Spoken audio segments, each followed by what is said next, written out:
전후좌우 돌아보면서 같이 인사 나누겠습니다. 사랑합니다. 네, 우리 굉장히 많은 분들이 함께 이 예배 가운데 참여하셔서 너무나도 감사하게 생각합니다. 제가 특별히 오늘 이 말씀 앞에 우선적으로 우리 성도들에게 목양적 차원에서 꼭 드리고 싶은 말씀은 예배의 능력입니다. 제 친구가 있는데 예수님을 믿지 않는 친구였어요. 근데 중학교 때 그 친구를 전도하기 위해서 그때 이제 온누리 교회에서 열리는 찬양 집회에 데려갔어요. 근데 그 친구가 들어가자마자 갑자기 땅바닥에서 떼굴떼굴 구르면서 엉엉 울기 시작하는 거예요. 그러면서 하나님의 임재를 강하게 느끼기 시작하였습니다. 제가 그때 많은 생각을 했어요. 100마디 말로 교회를 나와라, 함께 교제하며 예수님을 전해본들 놀랍게도 소용이 없더라고요.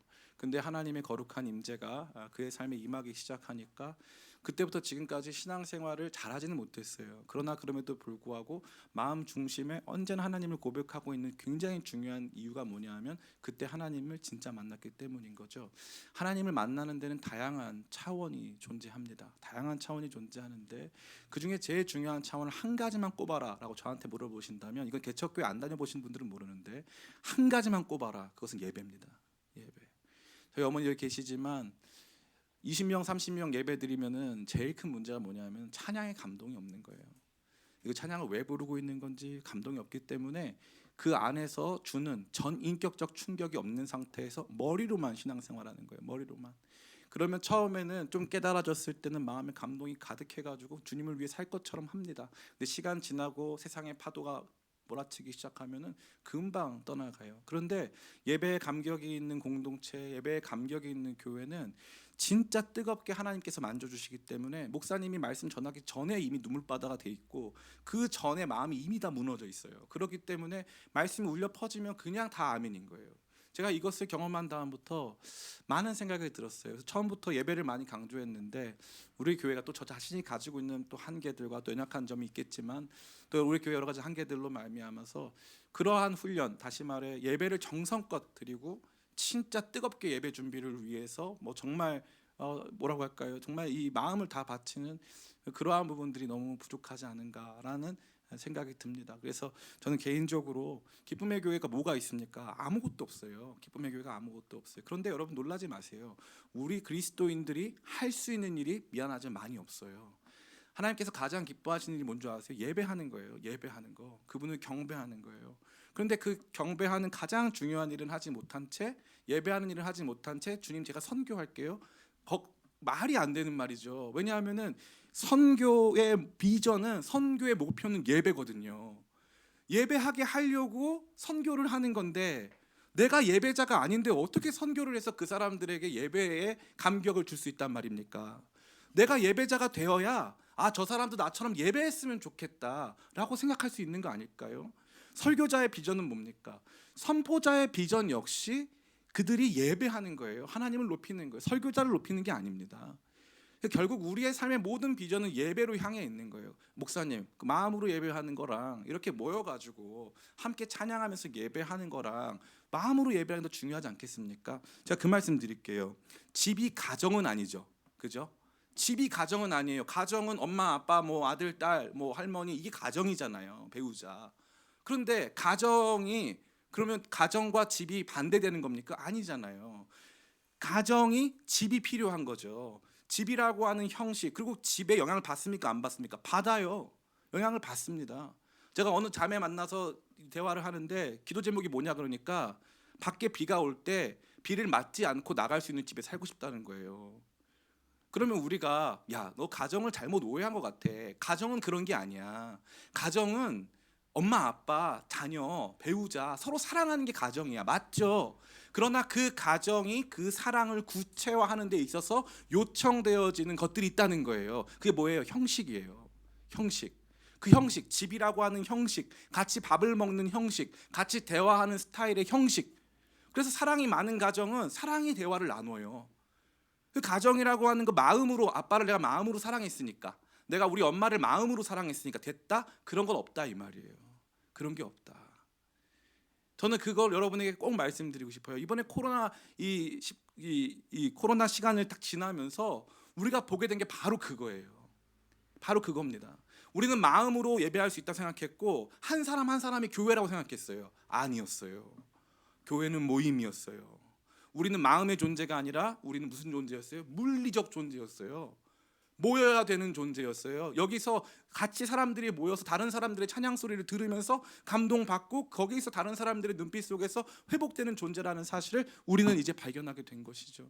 저는 우리 성도님들이 꼭 이 부분에서 깨어나시기를 간절히 축복합니다. 예배가 거의 전부입니다. 예배의 감동 감격을 위해서 정말 많은 에너지를 투여해서 여러분의 예배가 달라지고 우리 교회 공동체의 예배가 달라져야 할 줄을 믿습니다. 그렇게 우리 찬양을 새롭게 하는데 거룩한 비전을 품고 함께 기도하며 나아가는 우리들에게 간절히 원합니다. 오늘 이 말씀도 그와 크게 무관하지 않습니다. 다윗이 이제 성전 건축을 준비하는 두 번째 시간입니다. 지난 시간 말씀을 못 들으신 분들이 많기 때문에 제가 간단하게 설명을 드리자면, 지난 시간에 이 성전은 솔로몬이 짓는 성전인데 다윗은 이 성전을 지을 수 있는 자격이 없어요. 그 자격이 없다는 것은 다윗이 나쁜 사람인 것이 아니라 마치 모세가 가나안 땅에 들어갈 수 없듯이 다윗은 전쟁의 사람이기 때문에 평화의 시대에 들어갈 수가 없어요. 그래서 평화의 시대의 상징인 성전을 지을 수가 없는 거예요. 그러면 내가 지을 수가 없으니까 이거는 솔로몬이 해야 되는 일이니까 가만히 있었냐? 아니라는 거죠. 어마어마한 자원을 또 재물을 다윗이 축적해서 솔로몬 성전을 짓기 위해서 준비하는 내용을 함께 생각해 본 바 있어요. 그것을 통해서 우리는 무엇을 발견했어요? 우리는 그리스도인은 무슨 존재다? 과정의 존재. 무슨 과정의 존재? 여러분이 이 자리에 앉아 있는 게 내가 선택해가지고 내가 앉아 있다가 나 죽으면 그냥 그 다음 없다, 그렇지 않다는 거예요. 우리 부모님 아니면 우리 부모님이 아닌 그 누군가 그들의 믿음이 우리 가운데 이어져 왔다는 거죠. 다윗의 시대에 다윗이 해야 할 일은 다음 세대를 준비하는 거예요. 제너레이션 투 제너레이션, 세대가 세대에게. 이것이 우리 믿음에 있어서 핵심 중에 핵심이라는 거예요. 이것을 간과한 채 그냥 우리 시대밖에 볼 줄 모르는, 그래서 이단에 빠진 사람 특징이 뭐라 그랬어요? 첫 번째는 바르지 못한 성경 해석, 두 번째는 교회사를 배운 적이 없는 거예요. 교회사를 배운 적이 없어요. 그렇기 때문에 내가 처음으로 이 말씀을 해석하고 나만 이 말씀을 들었다고 생각하는 거예요. 교회 역사 같은 게 모르니까 교회의 영광도 몰라요. 사람 많이 모이면 영광이 있는 줄 알아요. 사람 많이 모이면 교회가 좋은 교회라고 생각해요. 그렇지 않아요. 그렇지 않습니다. 교회 역사를 보면서 우리가 어떠한 교회가 참된 교회고 아름다운 교회고 그 교회가 얼마나 가치 있는가를 발견하게 되는 거죠. 과정의 존재로서의 그리스도인. 여러분도 다 과정의 존재다. 이 말씀이 청년들한테는 거의 와닿지가 않아요. 왜냐하면 청년들은 천상천하 유아독존의 세계 속에 살고 있거든요. 근데 그게 잘못된 건 아니고 원래 그렇게 살게끔 되어 있어요. 젊었을 때는 내가 제일 잘났고 내 인생이 제일 인생의 이 모든 세계의 주인공 같고 다 그런 거예요. 근데 어떻다? 이 또한 지나가리라. 지나가거든요. 그 지혜로운 사람은 뭘 아는 거예요? 메멘토 모리, 죽음을 기억하는 거예요. 내 아름다움도 끝나고 내가 결국 세상에서 1등이 되지 못할 거 인정하고 내가 그렇게 대단한 사람이 아니라는 거 인정하고 내 시간도 지나가는 나는 과정의 존재다. 그 과정이 무슨 과정이에요? 주님께서 성전을 지어가시는 당신의 구속사를 완성해 가시는 거룩한 과정에 내가 일부러 쓰임받고 있다. 다윗은요 억울하다고 생각한 적이 단 한 번도 없어요. 어마어마한 재산을 솔로몬에게 줬어요. 솔로몬 잘 먹고 잘 살라고? 아니에요. 성전 건축하라. 네가 해야 될 일은 성전 건축하는 일이야. 그것을 위해서 자기의 전생애를 바쳤어요. 자기 때에 이룰 수 없는 일들을 위해 자기 전 인생을 바친 사람이 다윗이란 말이죠. 과정의 존재로서의 그리스도인, 우리가 그것을 함께 생각해 보았습니다. 이제 그렇게 엄청난 준비가 이루어진 후에 그 다음에 참 재미있는 광경이 오늘 많이 등장하고 있어요. 첫 번째 무슨 모습이 등장하고 있습니까? 여기 보니까 다윗이 이제 왕권을 살아 있을 때 솔로몬에게 이양하는 장면이 나타납니다. 우리 같이 말씀을 읽어볼까요? 우리 1절입니다. 같이 한번 읽어보겠습니다. 시작. 다윗이 나이가 많아 늙음에 아들 솔로몬을 이스라엘 왕으로 삼고. 아멘. 이스라엘 역사에서 나이 많아서 늙어서 왕권을 이양하는 경우는 거의 없습니다. 아마 다윗이 유일할 텐데요. 다 죽고 나서 왕권이 이양이 되는데 다윗은 죽기 전에 이 왕권이 이양이 됩니다. 이것은 무엇을 보여주냐? 성전 건축의 우선순위가 얼마나 높은가를 보여줘요. 이거 왜 그런 말을 제가 드릴 수 있냐면은 여러분이 같은 시대를 다루고 있는 열왕기상 1장과 2장을 보면 솔로몬이 왕으로 등극하는데 굉장히 어려웠어요. 아도니아라고 하는 장남이 먼저 가서 자기가 왕이라는 사실을 선포했습니다. 일종의 왕자의 난이 벌어진 거죠. 아버지 다윗은 아직 죽지 않았고 왕권이 정식으로 이양되지 않았음에도 불구하고 아도니아가 왕자의 난을 일으켜서 자기가 왕이라고 스스로 선포해 버렸어요. 근데 그러한 내용이 여기 등장합니까? 안 등장합니까? 등장 안 해요. 얘기 안 해요. 아도니아 얘기는 눈을 씻고 봐도 없어요. 그 역대기에서는 그게 관심이 있는 내용이다 없는 내용이다. 관심이 없다. 그 내용은 관심이 없어요. 너무 놀라운 건 왕권 이양은 한 절이에요. 한 절. 근데 왕권이 이양되고 나면은 무슨 일이 발생합니까? 우리가 이번에 이 대통령이 바뀌고 나니까 뭐 많은 변화가 생기잖아요. 그런데 그러면 그런 변화가 나와야 되는데 변화가 나와야 안 나와요? 안 나온다는 거예요. 이게 신기한 거예요.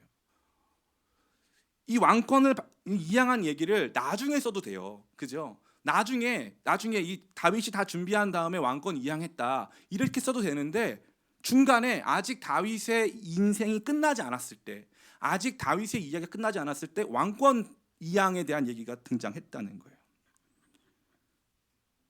신기한 거죠. 이 하나님께서 우리 가운데 보여주시는 또 하나의 차원이 있음을 말해주는 거예요. 하나님께서 우리 가운데 정치적 차원을 배제하지 않으세요. 다시 말해 아도니아가 먼저 막 왕이 되고 막 이 동생이 막 그 다음에 왕이 된 다음에 이 숙청이 일어나고 하는 이 정치적 군사적 내용을 하나님께서 도외시하지 않습니다. 현실적 차원을 하나님께서 무시하는 게 아니에요. 현실 세계에서 그런 것이 일어날 수 있음을 이미 우리는 열왕기 사항을 통해서 발견했다 이 말이에요. 그런데 또 하나의 차원이 있다. 또 하나의 차원은 뭐예요? 영적 차원이에요. 영적 차원. 영적 차원에서는 아도니아가 속된 말로 막 저항을 해도 발광을 해도 기록된다 안 된다? 안 돼요. 내가 왕입니다. 내가 이 나라를 가질 거예요. 그래. 상관없어. 하나님의 관심은 어디 있는 거예요? 다윗의 왕권 이양됐는데 왕권에 하나님 관심이 없다 이 말이에요.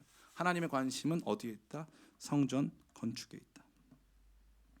가시적 차원 넘어서 하나님께서 다윗을 통해서 이루고자 하시는 그 일에 더 많은 관심이 있으시다 이 말이죠. 그 부분을 강조하여 보여주고 있는 거예요. 그리고 나서 다윗이 하는 일이 이제부터 29장까지 뭐 그 전부터 등장하지만 29장까지 다 다윗이 하는 이야기예요. 다윗이 하는 내용들이고 왕권은 바뀌어도 다윗은 아직 안 바뀌었다 이 말이에요. 이건 우리에게 뭘 보여주는 거예요?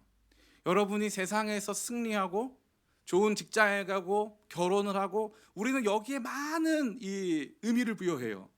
근데 하나님께서 그것을 도외시하지 않으세요. 그러나 하나님의 관심이 더 향하고 있는 것이 있는데 직장에 가건 결혼을 했건 뭐 성공을 했건 부자가 됐건 너는 오늘도 하나님께서 너를 통해서 역사하시는 그 과정의 도구로 살고 있느냐 그죠? 과정의 존재로 살고 있느냐? 무슨 왕권 얘기, 뭐 대학 얘기, 뭐 직장 얘기, 저는 좀 이제 좀 지쳐요. 예전에 저도 그거 많이 했던 것 같아요.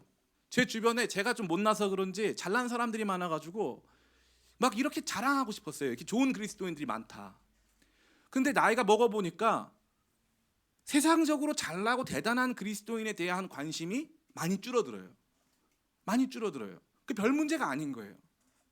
아무것도 아니에요 그거. 미안한 말이지만. 세상에서 잘난 게 뭐 그렇게 중요합니까? 별 대단한 것도 아닌데 엄청 뻐겨요 와가지고. 다 우리는 주 안에서 뭐다?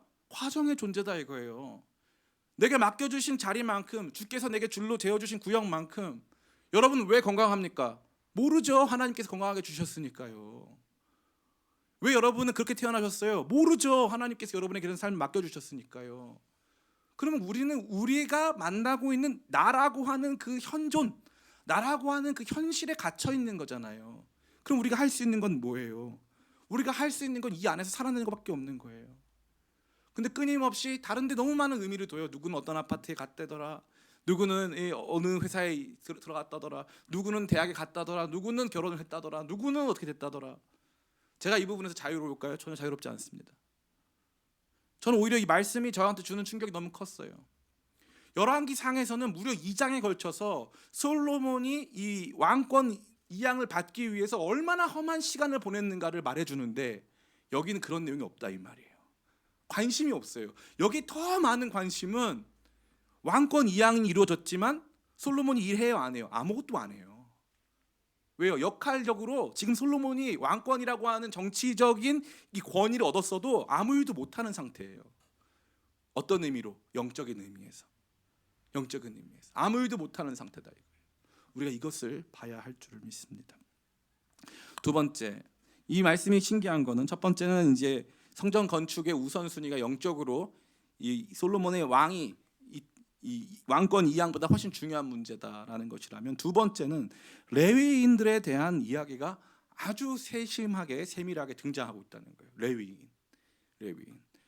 여기 보시면은 레위인 족보가 있는 그대로 다 나오고 있습니다. 너무 신기한 일이죠. 여기 보면 흥미로운 게 뭐냐면은 앞장에서 엄청난 금, 백향목, 각종 건축 구조물과 자재들이 준비된 것이 다 등장한 다음에, 그러면 건축 구조물이 준비가 되면 그다음 뭐가 나와야 됩니까? 우리 방주영 정제. 그렇죠. 그 건축 구조물을 건축 그 자재를 가지고 일할 기술자가 나와야 되잖아요. 성전을 지어야 되면은 자재가 왔으면은 또 돈이 준비됐으면은 공사해야 될 거 아니에요. 그러면 웃긴 게 뭐냐? 공사 인력에 대한 언급이 안 나온다. 그러면 공사 인력에 대한 언급이 아예 안 나오냐? 나와요.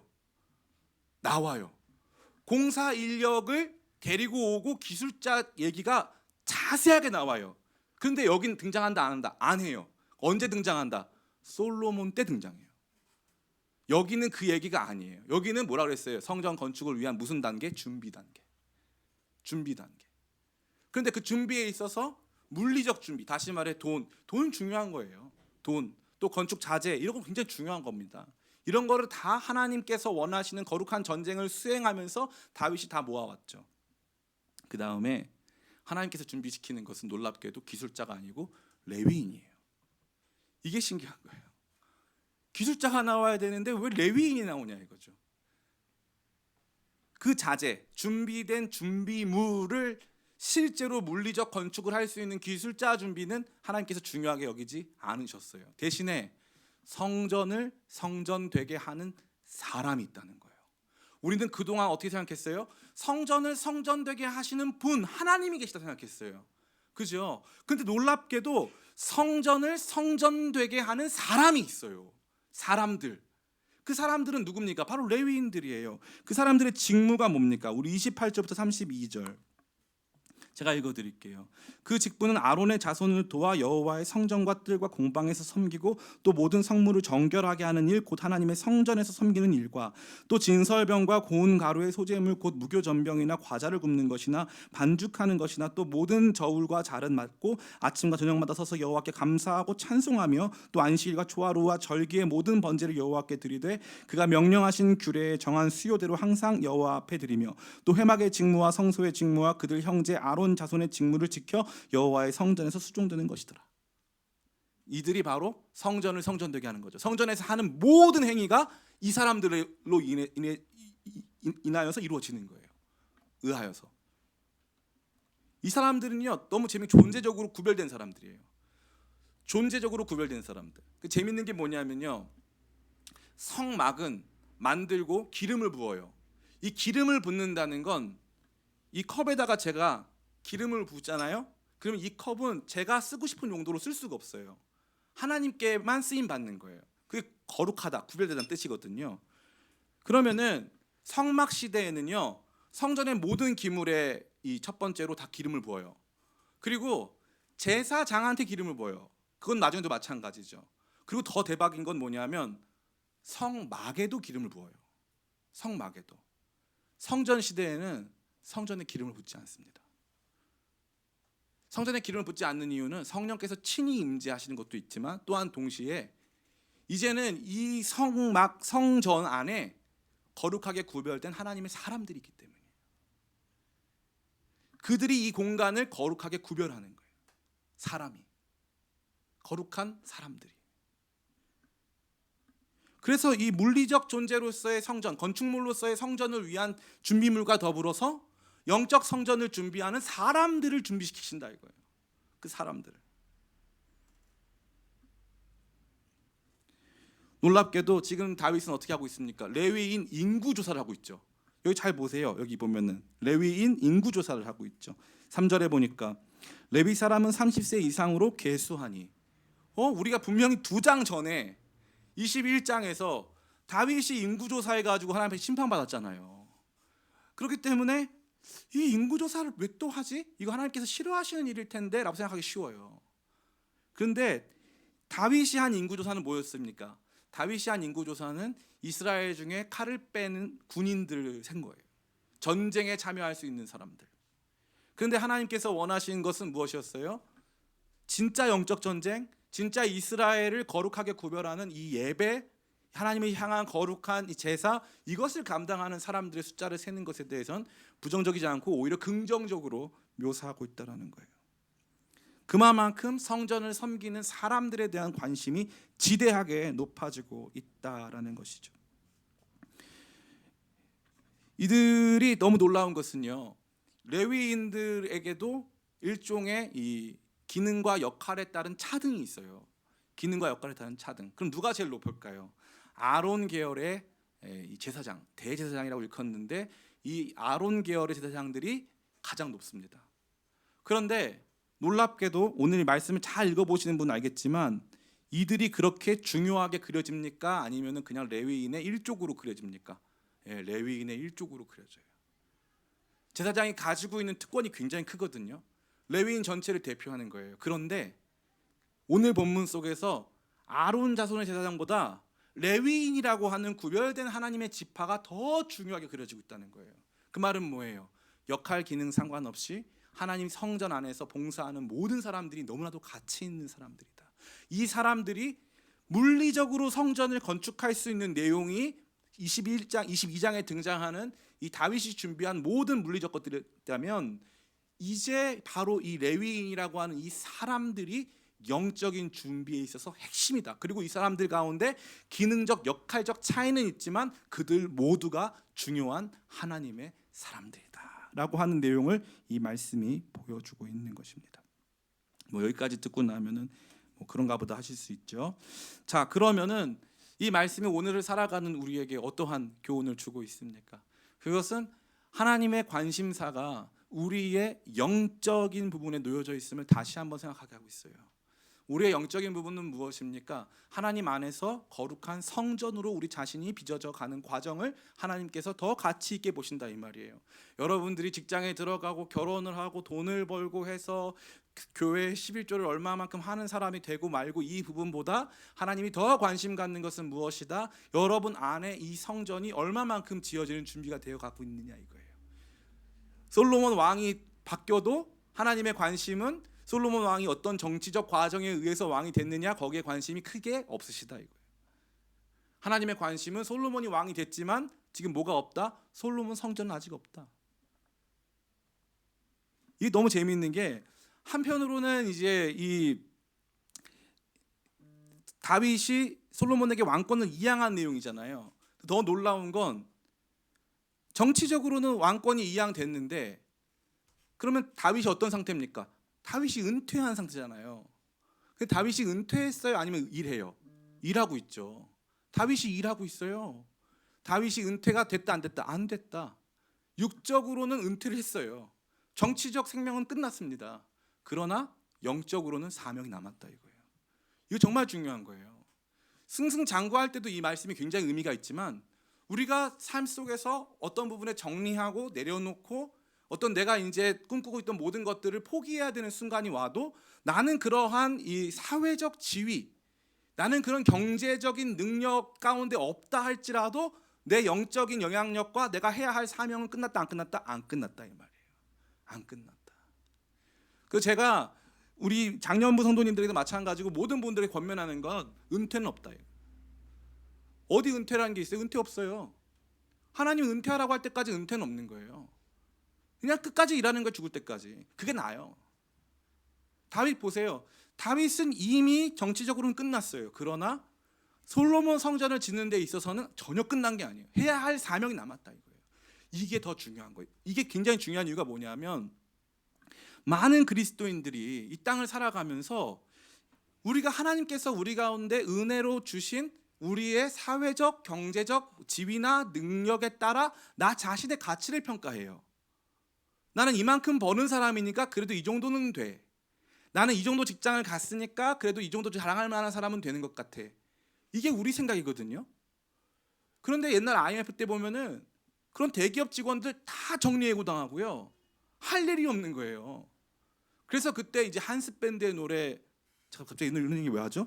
근데 그리고 오락실이란 노래가 있어요. 아빠 그 보면은 뮤직비디오가 아빠가 양복을 입고 출근하는 척을 해요. 회사에서 잘렸는데 출근하는 척을 하는 거예요. 출근하는 척을 해가지고 오락실에서 오락하는 게 그 뮤직비디오예요. 그때는 그게 현실이에요. 많은 청년들이 착각하는 거예요. 좋은 대학, 여러분의 인생 보장 못해요. 좋은 직장, 그 영원하지 않아요. 여러분의 젊음과 아름다움 다 끝나요. 금방 끝나요. 금방 끝나요. 봄의 꽃처럼 금방 집니다. 우리는 너무 거기에 많이 우리의 생각이 매몰되어 있는 거예요. 그걸 버려야 돼요. 그걸 빨리 버려야 돼요. 도리어 뭐가 있다? 50대에도 60대에도 70대에도 80대에도 주님께서 내게 생명 주시는 그날까지 나에게 영적 사명이 있다 이 말이에요. 그게 이 말씀 속에 녹아져 있는 거예요. 왕권은 솔로몬이 가져갔다 이 말이에요. 근데 그게 무슨 상관이냐 이거예요. 다윗의 이야기 끝나지 않았어요. 다윗 왕이잖아요. 목사님 다윗 왕이니까 다윗이 왕이라는 사실이 중요하잖아요. 아니요. 다윗이라는 사실이 중요해요. 다윗이라는 사실이 중요하단 말이에요. 성전을 예비하고 준비하는 성전의 준비자, 성전 예비자로서의 다윗이 훨씬 중요한 거예요. 성전의 완성자 솔로몬보다 성전을 위해서 자기 한 평생을 바친 성전의 예비자로서의 다윗의 역할과 기능이 너무나도 중요했기 때문에 그의 왕권과 상관없이 그의 사명은 남아있다 이 말이에요. 그러니까 우리가 사람들한테 인정받든지 인정받지 못하든지 남들이 날 알아주든지 못하든지 그 관심이 있어야 될 내용입니까? 아니라는 거예요. 그렇지 않아요. 저는 옛날에 그 관심이 굉장히 많았어요. 근데 목회하다 보니까 8년 차잖아요. 기쁨의 교회가 예전에는 1, 2년 전에 1, 2년 됐을 때만 하더라도 1년에 100명씩 성장하니까 그때까지만 해도 핫한 교회였어요. 근데 8년 차 정도 되면은 뭐 핫한 교회는 아니에요. 그러고 나니까 야 이거 내가 밀렸구나. 야 여기서 내가 기선제압을 못했네. 그런 생각해요. 인간적으로 합니다. 하나님께서 그 과정에서 엄청 가르치셨어요. 엄청 가르치셨어요. 그래서 알게 하신 게 뭔지 아세요? 모든 것은 하나님의 뜻 가운데 있다. 그래서 내가 할 수 있는 건 뭐냐면은 하나님이 나한테 하라고 하신 그걸 하면 돼요. 여러분에게도 그 사명이 남아 있어요. 여러분 삶에 혹시 실패를 경험했습니까? 목사님 저는 하나님이 제 삶은 더 이상 사용하지 않으시는 것 같아요. 아니에요. 여러분 인생의 한 챕터가 넘어간 거죠. 한 챕터가 넘어가고 이제 여러분을 또 사용하실 때가 오는 거예요. 목사님 저는 한 번도 하나님께 쓰임 받은 적이 없는데요. 근데 나중에 가보니까 그때 내가 기도했던 그거, 내가 자리 지켰던 그 교회, 내가 거기에서 힘썼던 그 공동체, 그게 영광스럽게 드러나기 시작하는데 너무 감사할 정도로 그런 일이 벌어지는 거예요. 일이 일비하지 말고 영적인 관점, 영적인 차원에서 하나님의 역사가 지금도 내 안에서 이루어지고 있음을 믿으면서 내가 하나님 앞에서 준비하는 준비자로서 나 자신을 구별해 드릴 때 내 사회적, 경제적 지위와 능력은 조금씩 상실되고 없어진다 할지라도 내게 남겨진 사명이 너무나도 분명하기 때문에 그것으로 말미암아 끝까지 최선을 다해서 달려갈 수 있는 사람이 되는 줄 믿습니다. 다윗 보면요, 이 성전 건축이라고 하는 가장 위대한 비전을 향해서 멈추지 않고 달려가요. 멈추지 않고. 예전에 어떤 교회에서, 저는 그건 잘못됐다고 생각하는데, 어떤 교회에서 안수 집사님이 막 기도하다가 교회 성전 건축이 너무 잘 안 되니까 문신을 새겼어요. 할 수 있다 성전 건축. 문신을 새겨가지고 막 기도할 때마다 보면서 기도하고 막. 그건 잘못된 거죠. 제가 여러분에게 우리 교회 성전 말씀드리는 게 아니라 착각하시면 안 돼요. 그것도 좀 누가 해줬으면 좋겠는데, 방정영 집사님이라도 여기다가 좀 새겨줬으면 좋겠는데, 그 말씀 드리는 게 아니에요. 여러분의 사회적 지위, 경제적 현재 상황 이거 별로 신경 쓰지 마세요. 하나님이 그것 보시고 쓰시는 게 아니에요. 도리어 아직도 내 삶에 내가 살아있다면 아직도 내 삶에 영적 사명이 남아있다. 이거에 주목하시는 거예요. 다윗 왕권 다 끝났고 여기 보면요, 사실 다윗이 왕위를 이양할 때 상태가 열왕기상 1장과 2장에 나와요. 어떤 상태냐면은 몸이 너무 안 좋아져가지고 몸이 너무 따뜻해지지 않고 너무 차가워지고 너무 추워져서 노년의 수냄 여인 아비삭이라고 하는 여성의 도움을 받아야 할 정도였어요. 그러니까 육체적으로 굉장히 쇠약해진 상태란 뜻이죠. 그러면 육체적으로 쇠약해졌죠? 할 수 있는 것은 아무것도 없죠. 그러나 그의 열정과 마음 안에 뭐가 있어요? 성전 건축을 향한 거룩한 열망이 살아있는 거예요. 전 여러분들이 그 열망이 없어졌을 때 오히려 우리가 비참하게 여겨야지, 사회적 지위는 올라가는데 영적인 열망은 사라지고 사명감은 하나도 없고 경제적인 여건은 좋아지는데 아무리 경제적 여건이 좋아져도 하나님께서 사용하실 만한 것이 하나도 없다면 그게 영적으로 비참한 것이지, 자꾸 인간적으로 나는 뭐 왜 이거밖에 안 되냐, 나는 왜 돈이 없냐, 나는 왜 사회적 지위가 이러냐 여기만 바라보고 있으면 세상 찌질이가 그런 찌질이가 없어요. 저는 우리 교회 안에 그런 분들 한 명도 없게 간절히 축복합니다. 정말로 하나님께서 내게 생명 주셨다면, 내게 이 땅에 살게 하셨다면 내게 아직도 하나님 맡겨주신 사명이 있다. 그게 무엇인지는 알 수 없어요. 그러나 반드시 사명이 있다. 이 마음 가지고 죽는 그 순간까지 달려갈 수 있는 주님 그 비전, 그 사명 내게도 다시 보이사 영적인 그 일에 내 삶을 두고 행할 수 있게 도와주십시오 라고 기도하는 우리 되기를 간절히 원합니다. 두 번째, 이 말씀이 보여주는 것은 성전 건축에 있어서 사람의 역할이 얼마나 중요한가, 그리고 그 사람 중에 특별히 구별된 레위인의 역할이 얼마나 중요한가를 저와 여러분에게 상기시켜 주면서 성전을 지어가려고 하는 이 성전 건축은 크게 두 가지 의미가 있다고 했어요. 첫 번째, 개인적으로는 성화, 나 자신이 거룩한 성전이 되어가는 일이라고 했고요. 이게 우리 하나님 나라 공동체에서는 확장된 구속사라 그랬어요. 이게 참 중요한 표현인데, 우리는 자꾸 구속사 그러면 예수님이 날 위해서 십자가 지시는 그 사건까지만 생각한단 말이에요. 착각입니다. 그 후에 구속사의 완성은 예수님이 다시 오시는 거예요. 그러면 우리 인생은 뭐냐? 죽으시고 부활하사 하나님 보좌 우편에 계신 그분이 다시 오시는 그 날을 준비하고 예비한 사람들이에요. 그럼 그때는 어떤 일이 벌어지냐? 그때 하늘로부터 새 예루살렘이 내려오고 거기 성전이 없는데, 그때 어린 양이 친히 성전이 되심으로 성전이 없다고 되어 있어요. 그 말은 뭐냐? 이 땅이 다 성전이다 이 말이에요. 에덴이 성전이었듯이 계시록 마지막에 보면은 이 땅이, 새 하늘과 새 땅이 다 성전이다 이 말이에요. 그러면 그 성전을 만들고 있는 삶이 오늘 우리의 삶이라 이거예요. 오늘 우리의 삶. 선교는 어떤 삶인가요? 선교는 그 거룩한 선포를 하나님께서 이 구속사적 완성을 위해서 우리를 사용하셔서 열방을 향해서 선포하시는 그 선포를 만들어 가면서 우리가 이 예수님 다시 오실 날을 준비하는 것이고, 교회에서 찬양하는 일, 말씀 전하는 일, 양육하는 일, 공동체 만드는 이 모든 일들도 그러한 일의 연속적인 선상에 놓였다고 할 수 있습니다. 그렇기 때문에 여러분 자신을 성전으로 빚어가 주는 사람들, 또한 우리 모두가 성전으로 빚어갈 수 있도록 주의 몸된 교회에서 봉사하는 모든 사람들이 정말로 중요한, 하나님께서 성전 만들어 가시는 중요한 기초임을 다시 한번 확인해 볼 필요가 있는 거예요. 이 정말 중요한 겁니다. 우리 기쁨의 교회에서 뭐 합니까? 오후 예배 때 선교사님들 기억하고 우리 선교 기도하죠. 많은 사람들이 그 우습교육입니다. 선교 기도요, 기쁨의 교회의 목회 철학과도 같고 생명과도 같고 심장과도 같습니다. 우리 교회가 단순한 지교회가 아닌 보편적 교회, 정말 하나님께서 주의 몸된 교회, 머리 대신 주님의 몸된 교회라는 것을 증명해내고 그것을 이 진짜 가치 있게 사용하는 것인데, 너무 비참해요. 교회가 작아진 것 같아요. 교회 성도도 늘어났어요. 근데 우리 교회의 비전이 작아진 것 같아요. 우리 교회의 생각이 좁아진 것 같아요. 너무 안타까워요. 너무 안타까워요. 최전방에 나가서 확장된 구속사적인 사명을 완성하고 있는 그분들의 삶을 조망하지 못한 채 그냥 여기서 벌어지고 있는 일에 급급해하는 우리의 모습이 너무 비참해요. 너무 비참해요. 성전의 사람들이 있단 말이에요. 성전의 사람들. 요즘에 제일 비참한 또 하나의 그룹의 사람들이 있어요. 찬양 사역자들이에요. 찬양 사역자들. 교회에서 인정 안 해줍니다. 저희 교회는 찬양 간사님이 계세요. 너무 안타까운 건 많은 교회, 저희 교회 같은 교회에는 원래 그런 직분이 있을 수 없죠. 왜 거기다 돈을 씁니까? 많은 사람이 생각하잖아요.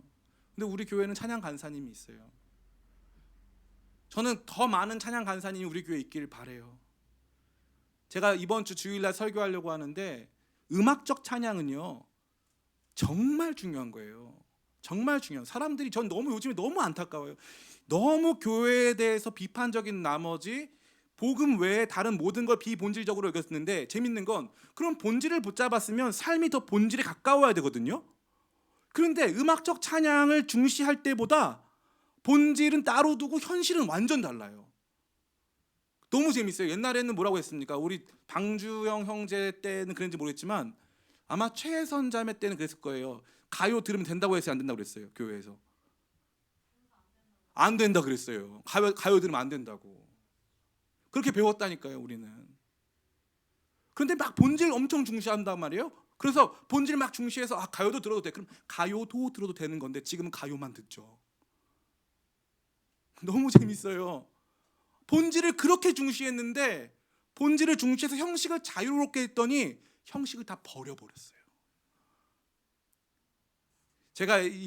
저는 실용음악과를 나오지 않았는데, 제가 한참 찬양 사역할 때 실용음악과, 지금 뭐 실용음악과 교수들이 다 제 친구들이죠, 후배들이고. 그런데 이 실용음악과 처음에 우리 한참 저거 할 때 학교마다 실용음악과를 너무 많이 만들어가지고 우리끼리 뭐라 그랬냐면, 이 정도면 나중에 교회에서 진짜 반주하는 사람 100명 중에 50명은 다 막 진짜 반주 잘하겠다. 근데 재밌는 게 뭔지 아세요? 저희 교회만 그런 게 아니고 전국적으로 반주자가 없어요. 전국적으로 좋은 악기가 있으면 뭐합니까? 연주할 사람이 없어요. 신기하죠. 그런 시기가 다 지나가면서 그들을 교회 안에 남기질 못한 거예요. 남기지를. 제가 그 당시 벌써 20년 전에 대형 교회 가가지고 반주하면은 그냥 50만 원, 100만 원씩 받았어요. 20년 전에. 지금 얼마 받는 줄 아세요? 지금 30만 원 받더라고요. 많은 교회들이 그런 거 우습게 여긴다니까요. 그런 건 중요하지 않다고. 그거 중요한 거거든요.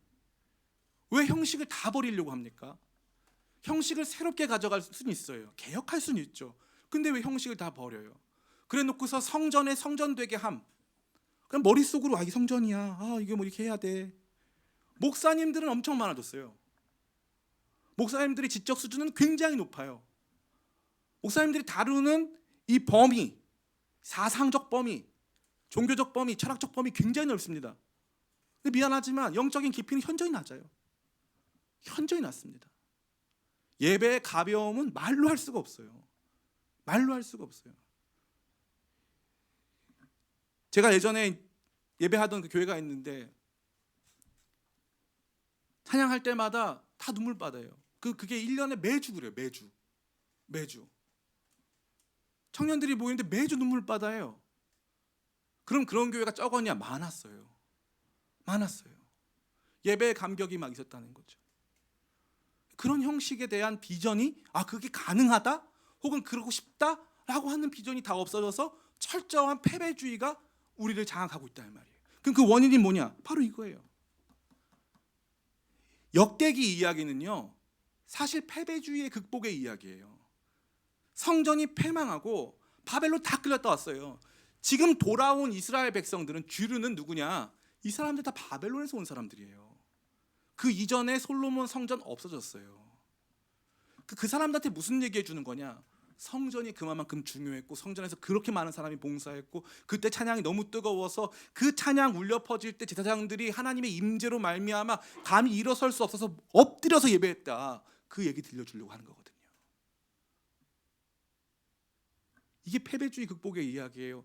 영적인 재조정, 진짜 새로운 가치의 재조정, 이게 필요한 거예요. 저는 여러분 모두가 깨어나시길 간절히 축복합니다. 진짜 축복해요. 그 어떠한 사랑, 그 어떠한 공동체, 그 어떠한 양육, 그 어떠한 설교도 예배의 감격, 하나님의 살아계심 앞에 하나님의 계시를 경험한 모든 인간이 올려드릴 수밖에 없는 참된 찬양이 올려드린 적이 없고, 그 찬양을 위해서 봉사하는 사람들의 손길이 없는데, 그런데 거기에서 아름다운 예배가 있고 그런데 거기에서 뭔가 대단한 일이 발생한다? 그건 존재하지 않는다는 거예요. 성전에 예물이 필요해요. 금이 많이 필요했고요. 거기 건축 자재가 많이 필요했어요. 그러나 성전, 물리적 성전을 진짜 성전 되게 하는 하나님께서 거룩하게 구별한 성전을 거룩하게 구별해내는 사람이 중요하다. 그래서 저는 우리 기쁨의 교회가 뭐 10년 뒤, 20년 뒤에 우리 교회에 대해서 막 회의하고 할 때 목사님 우리 좀 이렇게 반주자 사례비를 더 올립시다. 물론 우리 지사정자면 사례비 없이 감사하게 감당하고 있어요. 우리 방주영 형제도 그렇게 하겠다고 저한테 자원했어요. 그래서 둘이서 이제 옷 나오는 날 방주영 형제가 해라 제가 얘기했어요. 참 다재다능한 형제입니다.